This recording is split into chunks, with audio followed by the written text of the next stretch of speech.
Why would Spain choose Afro-Mexicans, people of African descent, to establish a new colony in Alta California?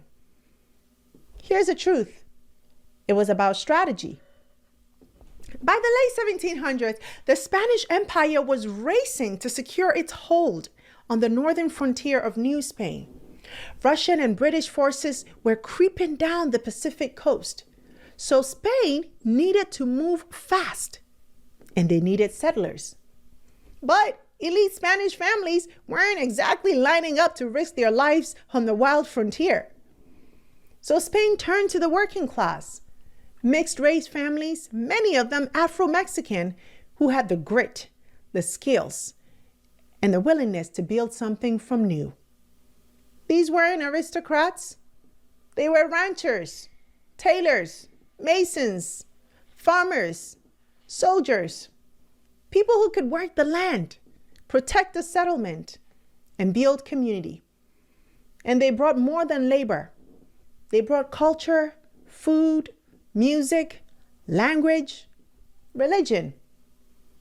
They brought resilience, generations of survival in a rigid caste system that labeled them as mulatto, mestizo, or zombo.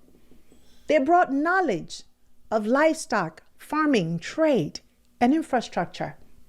In fact, the decision to include Afro-Mexicans wasn't accidental. It was imperial policy. Spanish colonial law allowed for casta settlers to be recruited if they were free and Catholic. In many cases, their mixed heritage made them more adaptable to indigenous environments, languages, and climates. So the Afro-Mexican pobladores weren't just fillers in a colonial project.